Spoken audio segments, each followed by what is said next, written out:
नमस्कार दोस्तों, मैं राजीव आपका स्वागत करता हूं आपके अपने यूट्यूब चैनल जीके महाकुंभ में। दोस्तों, लाइब्रेरी साइंस ऑनलाइनर क्वेश्चन की सीरीज़ में आज हम लोग जो है पूर्व की भांति 100 क्वेश्चनों को देखेंगे। तो अभी तक हमारे जो है 1500 क्वेश्चन कंप्लीट हो चुके हैं। अगर उनको नहीं देखा तो उनको भी चैनल के प्ले लिस्ट में जाके KBS एग्ज़ाम प्रिपरेशन के नाम से है, उसे आप देख सकते हैं। और भी बहुत सारी वीडियोज़ बनी हुई हैं, चैनल के प्ले लिस्ट में जाके आप उसे देख सकते हैं। तो चलिए देर न करते हुए शुरू करते हैं आज के 100 इंपॉर्टेंट क्वेश्चनों को। तो दोस्तों, चैनल पर पहली बार विजिट करें तो चैनल को सब्सक्राइब और बेल घंटी को जरूर दबा दीजिएगा ताकि जो भी नोटिफिकेशन हो आप तक पहुंच जाए। तो चलिए देखते हैं आज के इंपॉर्टेंट क्वेश्चनों को। तो पहला क्वेश्चन है, वैज्ञानिक प्रबंधन शब्द का सर्वप्रथम प्रयोग किसने किया था? तो लुईस बिंडिंग ने 910 में किया था। अगला प्रश्न है, वैज्ञानिक प्रबंधन का जनक किसे कहा जाता है? तो FW टेलर को कहा जाता है। अगला प्रश्न, प्रबंधन का शास्त्रीय सिद्धांत का प्रतिपादन किसने किया था? तो FW टेलर ने किया था। अगला प्रश्न है, क्लासिकल ऑर्गेनाइजेशन थ्योरी का प्रतिपादन किसने किया था? तो FW टेलर ने किया था। अगला प्रश्न 1505, सिस्टम स्कूल ऑफ मैनेजमेंट का संबंध किससे है? तो FW टेलर से है। अगला प्रश्न, प्रबंधन का सिद्धांत या प्रिंसिपल ऑफ मैनेजमेंट का जनक किसे कहा जाता है? हेनरी फ्यूल को कहा जाता है। अगला प्रश्न है, सर्वप्रथम प्रबंधन का सिद्धांत किसने दिए थे तथा कब दिए थे? तो हेनरी फ्यूल ने 1949 में दिए थे। अगला प्रश्न है, वह बजट कौन सा है जिसमें व्यय कीमतों को विस्तृत भागों में विभाजित किया जाता है और फिर उन्हें पुनः उप वर्ग में विभाजित किया जाता है? तो लाइन बजट इसे कहा जाता है। अगला प्रश्न है, लाइन बजट आधारित होता है तो पिछले साल के व्यय पर आधारित होता है लाइन बजट। अगला प्रश्न है, किस प्रकार के बजट में संगठन के द्वारा एक निश्चित धनराशि पुस्तकालय को उपलब्ध कराई जाती है, फिर यह धनराशि कोई ठोस आधार पर न हो करके मनमाने आधार पर निर्धारित किया जाता है? तो ये एक मुश्त बजट में आता है। अगला प्रश्न है, किस प्रकार के बजट में एक विशिष्ट फार्मूले के द्वारा संसाधनों का बंटवारा विस्तृत किए गए संसाधनों पर आधारित होता है? तो परिशुद्ध या फार्मूला बजट कहा जाता है। अगला प्रश्न है, पुस्तकालय में क्रय की गई पुस्तकों का भुगतान किस प्रक्रिया के बाद होता है? तो परिग्रहण के बाद होता है। अगला प्रश्न है, लाइन बजट किस पर आधारित होता है? तो पिछले साल के व्यय पर आधारित होता है। अगला प्रश्न है, विश्वविद्यालय पुस्तकालय के लिए वित्तीय स्रोत कौन कौन से हैं? तो विश्वविद्यालय बजट, UGC अनुदान, राज्य सरकार द्वारा अनुदान। अगला प्रश्न है, लेखा परीक्षण या ऑडिट कितने प्रकार की होती है? तो 2 प्रकार की होती है। अगला प्रश्न है, लेखा परीक्षण 2 प्रकार की कौन कौन सी होती है? तो प्री ऑडिट और पोस्ट ऑडिट। अगला प्रश्न देखते हैं, UGC के सहयोग से किस कमेटी ने महाविद्यालय के लिए 200 रुपया प्रति शिक्षक और 15 रुपया प्रति छात्र के सूत्र की अनुशंसा की थी? तो रंगनाथन कमेटी या लाइब्रेरी कमेटी 1957। अगला प्रश्न है, PPBS का पूरा नाम क्या है? तो प्लानिंग, प्रोग्रामिंग, बजटिंग सिस्टम। अगला प्रश्न है, PPBS को सर्वप्रथम कब प्रारंभ किया गया था? तो 1961 में। अगला प्रश्न है, PPBS को सर्वप्रथम किसने प्रारंभ किया था? तो US के रक्षा विभाग के रॉबर्ट मैकनामरा ने। अगला प्रश्न है, PPBS क्या है? तो बजट बनाने की तकनीक। अगला प्रश्न है, PPBS का संबंध किससे है? तो विस्तृत सूचना की आवश्यकता से। अगला प्रश्न है, विश्वविद्यालय अनुदान आयोग यानी कि UGC शैक्षणिक पुस्तकालय के लिए कर्मचारियों के वेतन हेतु कितना बजट निर्धारित किया है? तो कुल बजट का 50%। अगला प्रश्न है, रंगनाथन के अनुसार शैक्षणिक पुस्तकालय के लिए कर्मचारियों हेतु कितना बजट निर्धारित किया गया है? तो कुल बजट का 50%। अगला प्रश्न है, शैक्षणिक पुस्तकालयों के लिए रंगनाथन ने पुस्तक एवं पत्र पत्रिकाओं तथा मरम्मत पर कितना खर्च करने का सुझाव दिया है? तो पुस्तक व पत्र पत्रिकाओं पे 40% और मरम्मत पे 10%। अगला प्रश्न है, शैक्षणिक पुस्तकालयों के लिए UGC ने पुस्तक एवं पत्र पत्रिकाओं तथा मरम्मत पर कितना खर्च करने का सुझाव दिया है? तो पुस्तक 30% और पत्र पत्रिकाओं पे 3, जिल्दसाजी पे 7, अन्य पर 10, कुल। अगला प्रश्न है, स्पेशल लाइब्रेरी को फंड कहाँ से प्राप्त होता है? तो पैतृक संगठन से। अगला प्रश्न है, भारत में विश्वविद्यालय एवं महाविद्यालय पुस्तकालयों के लिए स्टाफ फार्मूला का प्रतिपादन किसने किया था तथा कब किया था? यूजीसी ने इसे कितनी बार संशोधित किया? एक ही साथ आपके कई क्वेश्चन। तो रंगनाथन ने 1958 में तथा ये 2 बार संशोधित हुआ, 1965 तथा 1979 में। अगला प्रश्न है, पुस्तकालय बजट का सबसे अधिक खर्च किस पर होता है? तो कर्मचारियों के वेतन पे। अगला प्रश्न है, ऐसा शुल्क जो पुस्तकालयों द्वारा पुस्तकों के देय दिनांक के पश्चात पाठकों से वसूला जाता है उसे क्या कहते हैं? अतिदेय शुल्क, पुस्तकालयकालीन शुल्क कहा जाता है। अगला प्रश्न है, पुस्तकालय दंड शुल्क को पुस्तकालयकालीन शुल्क या ओवरड्यूज चार्ज किसने कहा है? तो रंगनाथन ने कहा है। अगला प्रश्न है, ऐसी रचना जो पुस्तकालय द्वारा पुस्तकों के देय दिनांक के पश्चात पाठकों को पुस्तक वापस न करने पर स्मरण है, ये थोड़ा मिस्टेक है, स्मरण पत्र भेजा जाता है उसे क्या कहा जाता है? तो कालाती सूत्र, ओवरड्यूज लेटर कहा जाता है। अगला प्रश्न, कोलंबिया निर्गम प्रणाली का विकास कब हुआ? तो 1952 में। अगला प्रश्न है, पुस्तकालय का बजट कितने वर्षों के लिए बनाया जाता है? तो जाहिर सी बात है 1 वर्ष के लिए होता है सभी का।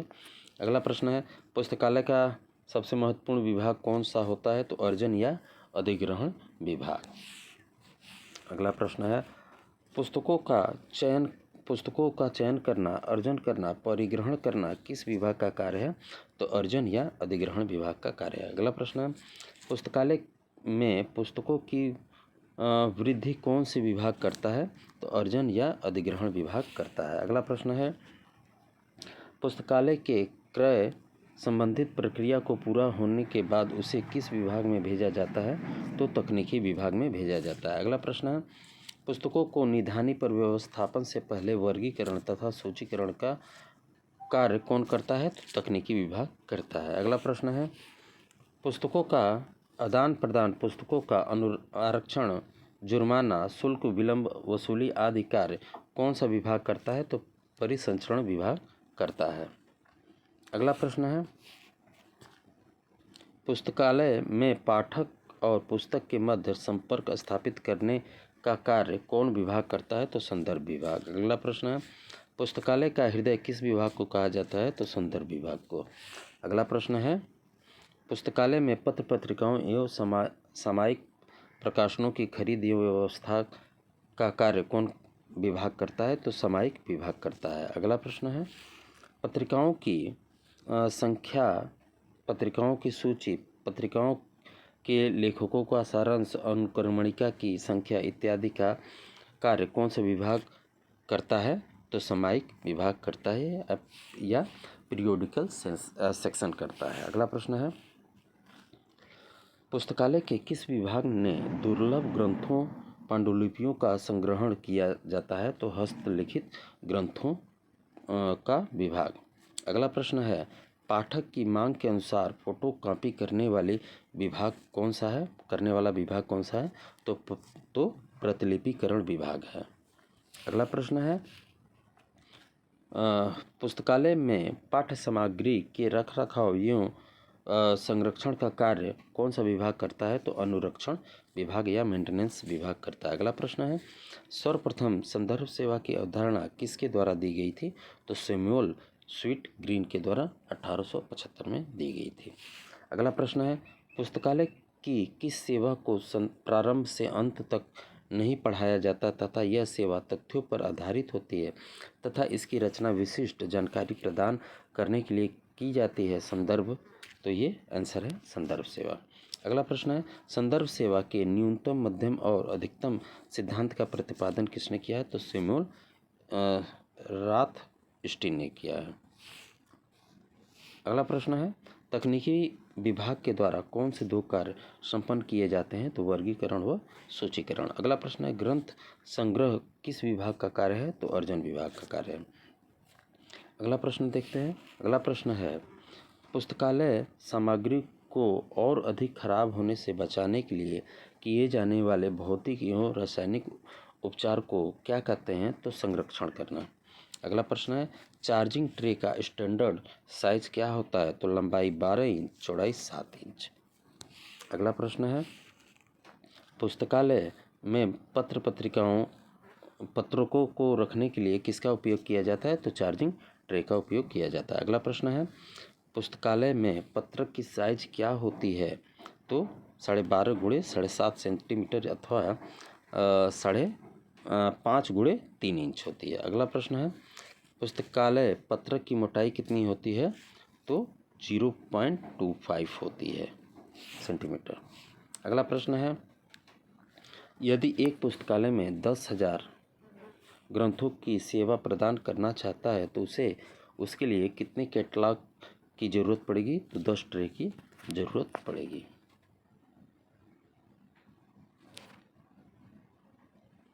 अगला प्रश्न है, 1,000 ग्रंथ पर कितने कैटलॉग ट्रे की ज़रूरत पड़ेगी? तो 1 की पड़ेगी।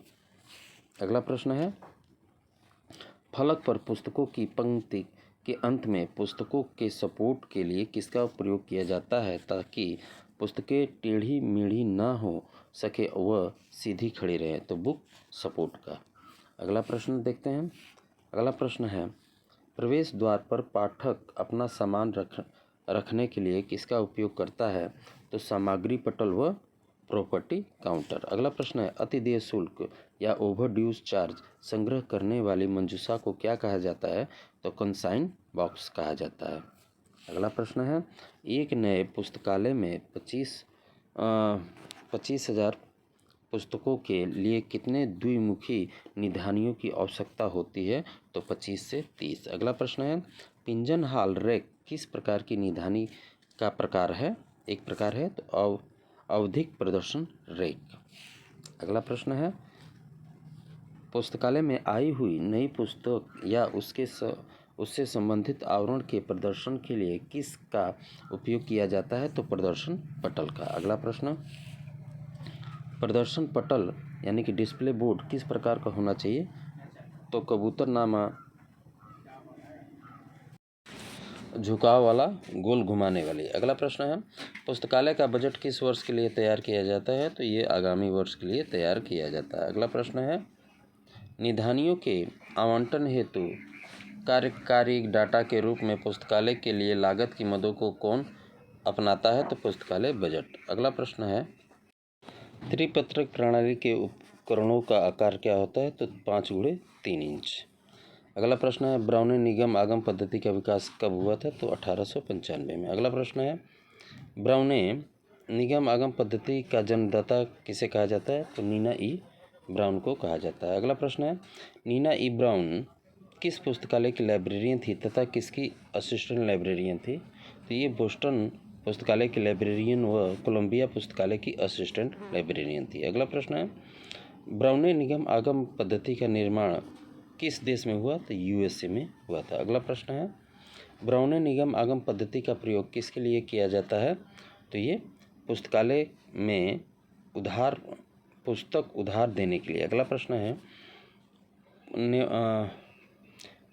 माफ़ कीजिए, निमार्क पद्धति में कितने पाठक कार्ड होते हैं? तो 1 होता है। अगला है, बोरेवर कार्ड किस प्रणाली में पाए जाते हैं? बोरेवर तो निवार्क प्रणाली में। अगला प्रश्न, निवार्क की कार्य प्रणाली में कितने पंजीकरण फाइल आवश्यक है? तो 2। अगला प्रश्न है, डेकवर्ड यार्ड स्वनिर्गम पद्धति का आविष्कार किसके द्वारा तथा कब किया गया था? राल्फ अल्विंग ने 1929 में। अगला प्रश्न है, पुस्तकालय में सभी प्रणाली में डमी का साइज क्या होता है? तो पुस्तक के साइज के बराबर। अगला प्रश्न है, RFID का पूरा नाम क्या है? तो रेडियो फ्रिक्वेंसी आइडेंटिफिकेशन डिवाइस। अगला प्रश्न है, RFID प्रणाली का संबंध किस विभाग से है? तो तकनीकी विभाग से। अगला प्रश्न है, RFID हो गया है, माफ़ कीजिएगा, RFID प्रौद्योगिकी का प्रयोग किस में किया जाता है? तो परिसंचरण प्रणाली में। अगला प्रश्न है, इंडियन बुक इन प्रिंट का प्रकाशन कहाँ से होता है? तो नई दिल्ली से। अगला प्रश्न है, परिग्रहण सूची इंडिया या एशियन लिस्ट इंडिया कब से प्रकाशित हो रहा है? तो 1962 से। अगला प्रश्न देखते हैं। अगला प्रश्न है, एशियन लिस्ट इंडिया का नाम बदलकर एशियन लिस्ट साउथ एशिया कब किया गया? तो 1981 में। अगला प्रश्न है, एशियन लिस्ट इंडिया कहाँ से प्रकाशित हो रही है? तो नई दिल्ली से। अगला प्रश्न है, एशियन लिस्ट इंडिया की आवृत्ति क्या है? तो ये मासिक है। अगला प्रश्न है, रिसेंट इंडियन बुक का प्रकाशन कब से हो रहा है? तो 1975 से हो रहा है। अगला प्रश्न है, रिसेंट बुक इंडियन बुक की आवृत्ति क्या है? तो ये त्रैमासिक है। अगला प्रश्न है, रिसेंट इंडियन बुक कहाँ से प्रकाशित हो रहा है? तो नई दिल्ली से। अगला प्रश्न है, रिसेंट इंडियन बुक को कौन प्रकाशित करता है? तो FPBA करता है। अगला प्रश्न है, इंडेक्स इंडियाना की आवृत्ति 1977 से क्या है? तो ये त्रैमासिक है। अगला प्रश्न है, इंडेक्स इंडियाना की आवृत्ति 1981 से क्या कर दी गई? तो वार्षिक। अगला प्रश्न है, इंडेक्स इंडियाना में विशिष्टियों का व्यवस्थापन किस पद्धति के अनुसार किया गया है? तो DDC के अनुसार। अगला प्रश्न है, इंडेक्स इंडियाना कितनी भाषाओं में प्रकाशित हो रहा है? तो 6 भाषाओं में। अगला प्रश्न है, इंडेक्स इंडियाना के इंडेक्स के कितने भाग हैं? तो 3 हैं। अगला प्रश्न है, ब्राउन ने निगम आगम पद्धति में पुस्तक चक्र व पुस्तक थैली की साइज क्या होती है? तो पुस्तक पत्रक जो है या बुक कार्ड कह दीजिए 5x2 इंच, बुक पैकेट की साइज जो है 5x3 इंच। अगला प्रश्न देखते हैं। अगला प्रश्न है, इंडेक्स इंडियाना का प्रकाशन कब से हो रहा है? तो 1977 से। अगला प्रश्न, नेमार्क प्रणाली की स्थापना किसके द्वारा की गई? तो जॉन कॉटन दाना के द्वारा। अगला प्रश्न, नेमार्क प्रणाली की स्थापना किस वर्ष हुई थी? तो 1990 में। दोस्तों, हमारे 100 प्रश्न कंप्लीट हुए। आई होप कि आपको ये पसंद आया होगा। तो चैनल को ज़रूर सब्सक्राइब कीजिएगा और प्लेलिस्ट में जाके बहुत सारे वीडियोस पड़े हुए हैं लाइब्रेरी साइंस के, आप उन्हें जाके देख सकते हैं। मिलते हैं अगले वीडियो में। ख्याल रखिए। धन्यवाद।